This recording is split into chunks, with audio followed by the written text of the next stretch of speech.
Et pour évoquer ces nombreux sujets, j'ai le plaisir d'accueillir sur le plateau Béatrice Mathieu. Bonjour Béatrice. Bonjour Raphaël. Rédactrice en chef à l'Express. Erwan Tison, bonjour Erwan. Bonjour Raphaël. Chargé d'enseignement à l'Université de Strasbourg. Et Patrick Artus. Bonjour Patrick. Bonjour Raphaël. Économiste et conseiller économique de la société de gestion Osiam et auteur de ce dernier ouvrage avec votre comparse de toujours Marie-Paul Virard. La France réinventée pour un nouveau modèle social français et européen. C'est disponible aux éditions Odile Jacob. C'est quoi le sujet en deux mots, Patrick? En deux mots, c'est que les États-Unis ne sont pas un modèle, parce que les États-Unis payent trop cher en termes d'inégalité, de pauvreté, un modèle économique qui était jusque dynamique pour les entreprises, mais très pénalisant pour la population, et qu'il faut aller chercher un modèle plutôt dans les pays d'Europe du Nord.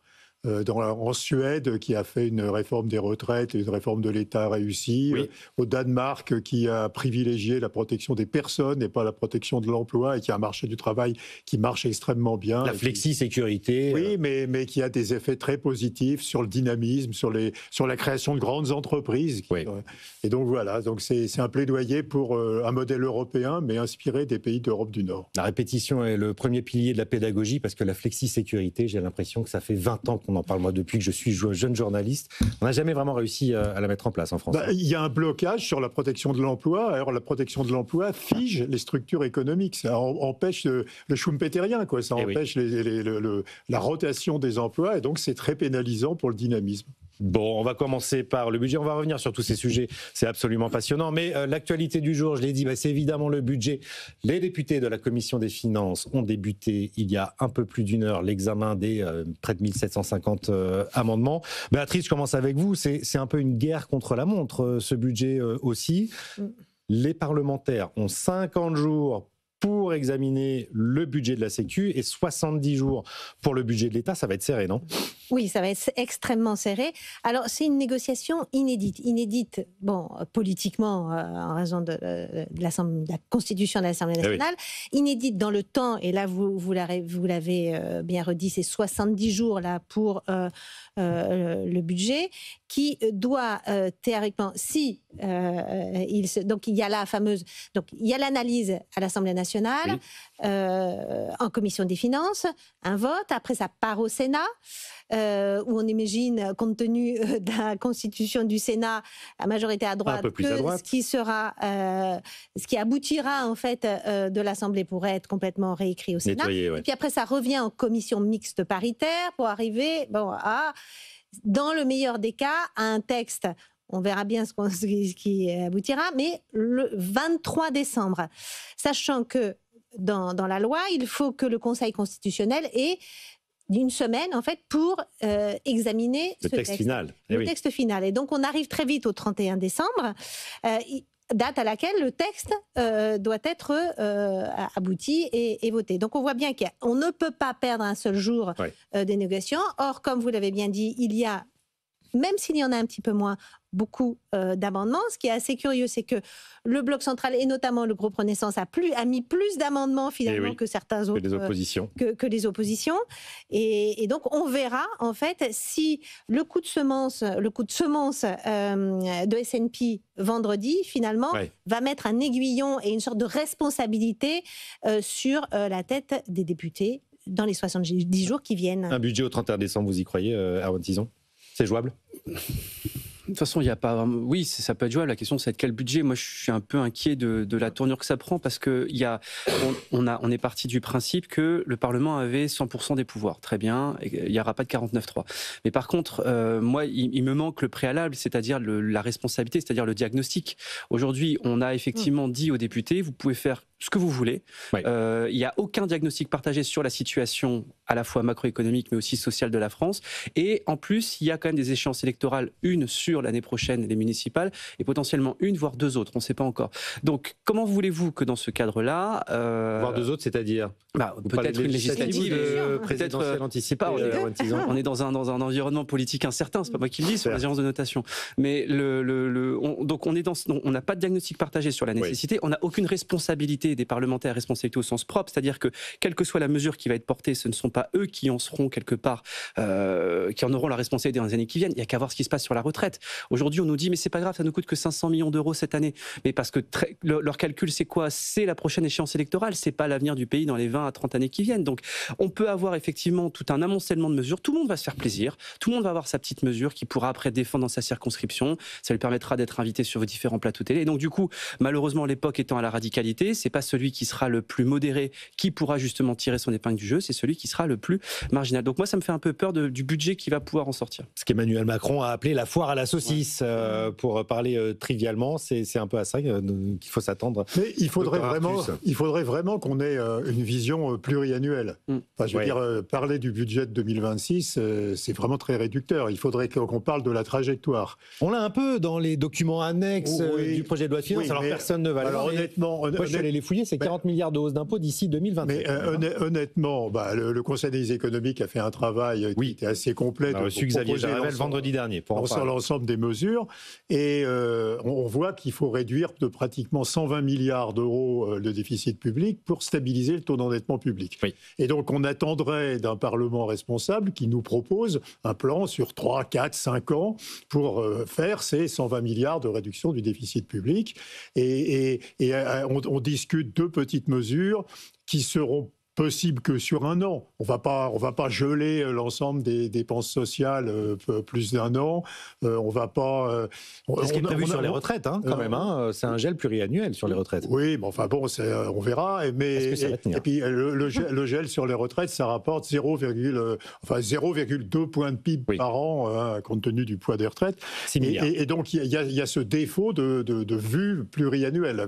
Tout le monde à l'horizon 2027 des présidentielles et veut pas se projeter après. Et puis en plus, on peut avoir des craintes sur la sincérité quand même du budget.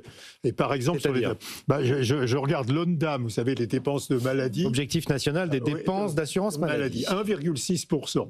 Cette année, on va... Ce qui est peu par rapport à l'évolution. Cette année, on va être au-dessus de 4. On va être au-dessus de 4. C'était 3,4 et on sera au-dessus de 4. Et 1,6, c'est pas faisable. Et donc en réalité, le déficit public, alors peut-être pas celui qui a dit 5,3 dit Standard & Poor's. Mais il sera autour de 5% du PIB.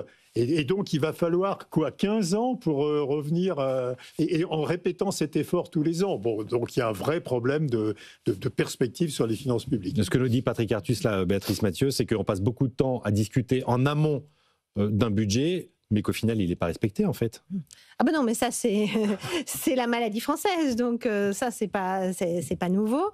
Et en fait, on passe de crise hystérique en crise hystérique. De crise hystérique sur les retraites, où on va sans doute aller vers une autre crise hystérique sur le déficit de l'assurance maladie, qui, à mon sens, est presque aussi grave que celui des retraites. On est quand même à 16 milliards, et si on en croit les projections de l'assurance maladie, on va être à 30 d'ici la fin de la décennie. 10 milliards de hausse naturelle si on ne contrôle pas l'évolution de la dépense chaque année. Et si vous regardez effectivement l'accroissement des dépenses sur tous les postes, le système prend l'eau de partout. Et donc on voit bien le psychodrame là, qui est sur le doublement des franchises médicales. Donc pour rétablir les comptes, il ne faut pas simplement faire le doublement des franchises médicales, sachant que, et là je suis d'accord avec vous, l'absence de diagnostic partagé, quand on regarde le système français sur l'assurance maladie, on est quand même le pays où le reste à charge est le plus bas, malgré tout. Voilà, donc il y a un moment où il faudra faire ce diagnostic partagé. On n'a pas réussi à le faire sur les retraites. Hélas, François Bayrou essayait de le faire, ça lui a pas beaucoup réussi. Oui, mais je pense que pour un diagnostic partagé, pour faire la pédagogie, il faut quand même à la fois le temps long, plus que 2 mois, où il a besoin, et un soutien et une assemblée. Donc ce diagnostic partagé, à mon avis, ne peut se faire que dans le cadre d'une élection présidentielle. Alors on a Roland Lescure ce matin chez nos confrères des Échos qui tire la sonnette d'alarme et qui dit attention au ras-le-bol fiscal. Alors je note quand même qu'on a déjà 14 milliards d'euros, près de 14 milliards de hausse d'impôts dans ce budget. qu'on a dans le même quotidien le rapporteur général du budget, Philippe Juvin, qui explique que c'est beaucoup trop et qu'il va falloir faire davantage d'efforts en dépenses. Mais quand il dit attention, ras-le-bol fiscal, est-ce qu'on n'y est pas déjà avec ces 14 milliards de hausse d'impôts? C'est un peu les pompiers pyromanes là à Bercy. On était, il y a l'expression à presque à plus de 10 ans déjà. Donc, entre-temps, la pression fiscale s'est un petit peu amoindrie en 2017, mais effectivement, ça peut repartir. Il y a deux choses. Il y a la pression fiscale telle qu'elle est réellement et la pression fiscale aussi, on va dire, telle qu'elle est ressentie. Oui. Il y a un excellent article du Financial Times ce matin qui montre qu'en fait, la taxe Zuckman n'a pas besoin d'être appliquée pour qu'on en voit déjà les effets. Parce qu'un simple effet d'annonce, ça montre qu'en fait, vous avez ouvert cette fameuse fenêtre d'Overton et quelque part, vous dites, si c'est sur le bureau de l'Assemblée, si ça sort pas maintenant, ça sortira l'année prochaine. Donc effectivement, on l'anticipe. Et il y a beaucoup effectivement de comportements microéconomiques qui s'anticipent via des effets d'annonce et pas, personne ne regarde le journal officiel. Tout le monde regarde le journal de 20 heures en se disant, bon bah voilà, quelle sauce on va être mangé. Et donc effectivement, mais le ras-le-bol fiscal, malheureusement, dans la situation que vient de décrire Patrick, il va pas s'arrêter. Moi, je suis pas un fervent défenseur de l'augmentation des impôts, loin de là. Mais dans la mesure où personne ne veut toucher aux dépenses, parce que soit vous touchez à une baronnie, soit vous touchez à un électorat particulier, je pense notamment aux retraites. Oui. Donc du coup, personne n'a une incitation, surtout dans cette période fortement électorale, à toucher justement aux dépenses. Donc, quel est l'autre levier, vu l'impératif budgétaire? C'est malheureusement la pression fiscale. Et là, encore une fois, ça se fait parce que tout le monde cherche un peu à se faire plaisir. On réfléchit pas au cadre global. Et surtout, ça se fait, moi, c'est ce qui m'inquiète le plus, c'est que ça se fait sans étude d'impact. C'est-à-dire que c'est le grand mal français. Normalement, on devrait avoir, comme le font les pays nordiques ou comme d'autres pays un peu plus matures que nous, pour chaque proposition de loi, et je dis bien proposition, donc qui émane du Parlement, pas qui émane du gouvernement, une étude d'impact associée avec les effets à court, moyen et long terme. Mais seront là sur le budget, Patrick Artus, pas les propositions. Projet de loi. Pas ce qui émane des députés. Aujourd'hui, un député peut formuler une proposition sans pas justement... du côté des parlementaires. C'est pour ça que je viens du côté de proposition de loi, pas des projets de loi, de proposition de loi. L'équilibre avec, on a 17 milliards d'euros d'efforts en dépenses prévus. Alors sur la copie originale, encore une fois, de ce budget qui va être très largement modifié tout au long de l'examen parlementaire, mais 17 milliards d'euros d'efforts en dépenses, 40 milliards d'euros d'impôts supplémentaires. Est-ce que c'est un bon équilibre pour l'économie, Patrick Artus ? Malheureusement, vu les délais, on ne peut pas faire autrement. Enfin, je veux dire, à nouveau, je reprends l'exemple des pays nordiques. Ces pays ont mis 5 ans à négocier les réformes de l'État, les réformes du système de retraite. Et au terme de ces 5 années, il y avait une très large majorité des députés et de la population, de toutes opinions politiques confondues, qui soutenaient la réforme. Oui. Et d'ailleurs, ces réformes ont survécu à l'alternance de gouvernements conservateurs et sociodémocrates, etc., parce qu'elles étaient poussées par la population. Mais malheureusement, il n'y a pas cette logique en France. On n'a pas une logique de consensus. Bon, et alors, il faut se rappeler quand même que dans ces pays, par exemple en Suède, la pression est venue de l'extérieur. Par exemple, en Suède, le déficit public était tellement élevé que les assureurs suédois ont menacé le gouvernement de ne plus souscrire à des émissions d'emprunt d'État. Et donc, je crains que la France finisse comme la Suède. C'est-à-dire qu'à un certain moment, vu l'impossibilité de l'interne, vu les contraintes politiques d'opinion qui existent, que ce soit une contrainte extérieure qui impose des réformes. Bon, alors la contrainte extérieure, là, on voit que les marchés de taux ne réagissent quasiment pas à la dégradation de Standard & Poor's. On n'y est pas encore. Non, on n'y est pas encore dans le cas de la Suède, d'autant plus que, effectivement, les assureurs suédois ne voulaient plus jouer le jeu. Mais ce qui a déclenché, en fait, c'était une crise financière sur la devise. Or là, en fait... On est protégé par l'euro. Merci l'Allemagne, en réalité. Donc, c'est ça. Donc c'est les vices et vertus de l'euro. C'est-à-dire que l'euro nous apporte une stabilité, nous apporte beaucoup, mais nous empêche aussi de faire absolument les réformes nécessaires parce qu'on n'a pas nous permet de vivre en première classe sans payer le prix du ticket. Tout à fait, on est des passagers clandestins en fait du système. Alors peut-être qu'à un moment, ça ne sera pas la devise, mais ça sera nos partenaires européens qui vont dire bon là ça suffit quoi. Là, c'est un bienfait ou une damnation d'être protégé comme ça et que finalement ces dégradations n'aient pas d'effet, qu'un déficit qui court n'a finalement assez peu d'effet sur le taux français, Erwan Tison. C'est une damnation pour nos comptes publics parce qu'effectivement on s'est réfugié derrière, mais c'est une bénédiction pour nos politiques et donc du coup pour les citoyens aussi. Imaginons la crise du Covid sans l'euro, enfin l'économie française aurait été absolument dévastée. Non, c'est une très bonne chose, mais moi je pense effectivement, comme vous venez de le dire, le gros problème effectivement, c'est que on n'aura pas effectivement on peut avoir un spread à mon avis qui va s'écarter avec l'Allemagne de plus important, notamment avec l'émission de plus en plus importante de bonds allemands qui font que il y a de la concurrence qui arrive sur le marché. On va plutôt chercher de de l'émission pure plutôt que de l'émission synthétique à travers celle française. Et donc, moi, je pense qu'effectivement, au bout d'un moment, il va y avoir un ultimatum de la part de nos voisins. Et donc, si on est face à une conjonction de se dire, on a par exemple un taux qui pourrait prendre, imaginons, 100 points de base dans les 12 prochains mois, avec, sous l'effet justement de l'instabilité fiscale, enfin, l'instabilité politique et l'augmentation des bandes, quelque part, un besoin de refinancement, on aurait peut-être besoin d'une partie de la BCE, on aurait besoin d'assouplir certaines règles. En plus, avec une image quand même de la France qui s'écorne un petit peu face, à cause du contexte intérieur, on pourrait avoir effectivement nos partenaires, notamment nordiques, qui diront, écoutez, nous, on a fait des ajustements il y a 5 ans, c'est pas pour nous faire plaisir. Nous aussi, on aimerait bien mettre la retraite à 60 ans pour acheter 15 ans de monopole. La pression viendrait des deux côtés. Même si les pays du Sud ne sont pas... Enfin, l'Italie, on vante le miracle italien. Le miracle italien, je pense qu'il est plutôt conjoncturel que structurel. Oui, mais Mélanie aurait une opportunité politique de dire, regardez, d'ailleurs, c'est ce qui n'arrête pas de dire en ce moment. Moi, je pense plutôt aux Espagnols. Les Espagnols et les Portugais pourraient plutôt nous dire, on a fait des ajustements. Les Grecs se redressent aussi. On pourrait faire une troïka espagnole, portugaise et grecque qui viendrait s'occuper de la France, non? Mais la France pesant quand même encore pour beaucoup, la France a encore une voix qui porte plus qu'effectivement CPA. Mais je pense que c'est plutôt la conjonction, effectivement, on va dire de l'Europe du Nord et poussée aussi par l'Europe du Sud qui pourrait pousser. Mais après, la question c'est toujours le qui oserait faire cet ajustement. Et c'est pour ça que je pense que la plupart des partis politiques ont le cynisme de se dire le changement ne sera pas endogène, c'est pas nous qui l'assumerons parce qu'il y a trop d'échéances électorales. Et donc on espère quelque part que quelqu'un arrive, pose, et en plus les réformes on les connaît, c'est le semestre européen, c'est publié tous les ans par la Commission européenne, l'ajustement il est clair, net et précis, il y a un calendrier, tout est fait. Et donc je pense qu'effectivement il y a ce cynisme de se dire on espère que quelqu'un d'autre le fera pour pas qu'on ait à assumer, on revient sur la question de la responsabilité, pour pas qu'on ait à assumer cela face aux urnes. Je trouve ça très cynique, mais je pense qu'effectivement c'est le calendrier que tout le monde espère. Ça pourrait alimenter aussi un Frexit, une europhobie bien sûr. Une europhobie oui, bien ça nourrit le sentiment anti-européen aussi accessoirement, c'est pour ça qu'on a assoupli le cadre du semestre européen. Bien sûr. Patrick Artus. Mais la chose cruciale, c'est qu'aujourd'hui, personne n'anticipe un défaut. Alors, il y a pas total, mais un défaut partiel à la grecque. La BCE Personne n'y croit parce que tout le monde croit que la BCE empêcherait. Ce qui est plutôt une bonne chose quand même, non? On a un filet de sécurité, on peut s'en réjouir. Mais alors, est-ce que c'est vrai? Et d'abord, est-ce qu'à long terme, il n'y aura pas de... Alors, un défaut, ça peut être une restructuration, etc. Donc, mais tant qu'on n'anticipe pas de défaut, ça contraint l'écart de taux d'intérêt avec l'Allemagne. Et même à la limite, il devrait être de zéro. Parce qu'en réalité, si on est persuadé qu'il n'y aura pas de risque de défaut, on devrait payer le même taux que les Allemands. Donc déjà, on paye 80 points de base de plus que les Allemands. Oui. C'est déjà beaucoup pour un pays dont on n'anticipe pas qu'il puisse faire défaut, à la différence du Portugal, de la Grèce, etc., dans les années 2010.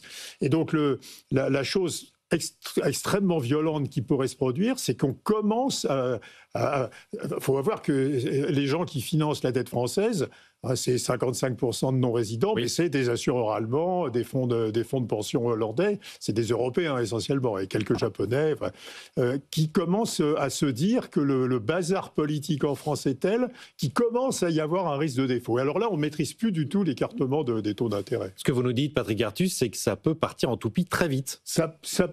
Probablement sur un événement politique. Probablement. Donc la stabilité qu'on a achetée avec la réforme des retraites. Sur l'élection d'un président RN, je pense qu'il y aurait quand même des vraies incertitudes sur la solidité de la dette française. Oui, un second tour LFI, Rassemblement National, à la présidentielle, par exemple.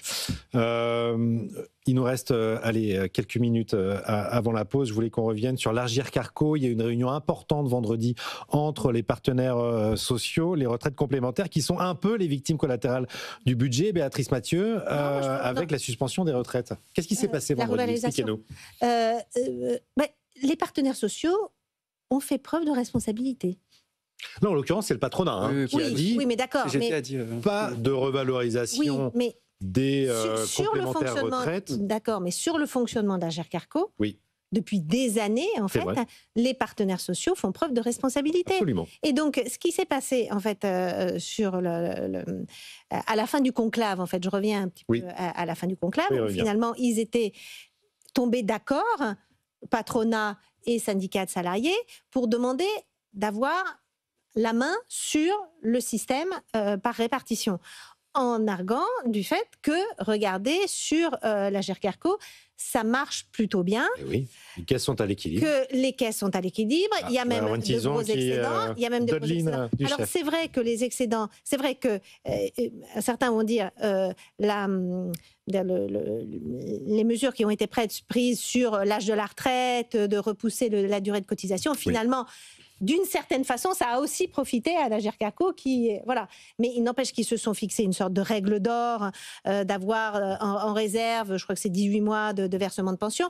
Donc, ça marche plutôt, il y a une lisibilité. Et on voit bien de la petite musique qui est en train de pointer, d'arriver, c'est que c'est le retour de la réforme à point. Qui a pris effectivement, la CFDT, à l'occasion de la suspension, une seconde jeunesse. La CFDT le remet sur la table et Farandou, ce week-end, a dit il y a finalement d'autres systèmes qui peuvent marcher. Erwan Tison, grand spécialiste des retraites. D'abord, je vous voyais pas tout à fait d'accord avec Béatrice Mathieu sur la responsabilité des partenaires sociaux, sur la gestion des alors sur la responsabilité, oui, parce qu'effectivement, il y en a qui ont sonné la fin de la récré en disant effectivement on peut pas continuer comme ça. Moi, sur l'Agirc-Arrco, effectivement, quand j'entends beaucoup nous dire que c'est un modèle, faut pas oublier que les taux de cotisation à l'Agirc-Arrco ont augmenté de plus de 10 points ces 15 dernières années. Donc, effectivement, non, mais je veux dire, c'est facile de bien gérer. Oui, mais il n'y a pas eu de psychodrame à Agirc-Arrco. Non, mais parce qu'on augmente fortement les cotisations. Si on augmentait les cotisations sur le régime général dans le même volant que ce qu'on augmentait sur le régime général, on dégagerait quasiment 80 milliards d'excédents aussi sur le régime général. Et donc, on dirait, il n'y a aucun problème, on peut même partir à 61 ans. Donc, moi, l'Agirc-Arrco, de dire effectivement c'est un bon modèle de dialogue social, aucun problème, c'est paritaire, aucun problème, mais c'est géré, faut pas oublier déjà, c'est de la répartition, c'est géré de manière instantanée, sans aucune vision de long terme, avec effectivement des cotisations qui sont prélevées et qui ne cessent d'augmenter. Une forte augmentation du coût du travail ces dernières années est expliquée aussi par le glissement de l'Agirc-Arrco. Donc je veux dire, c'est facile aussi de bien gérer quand derrière c'est open bar.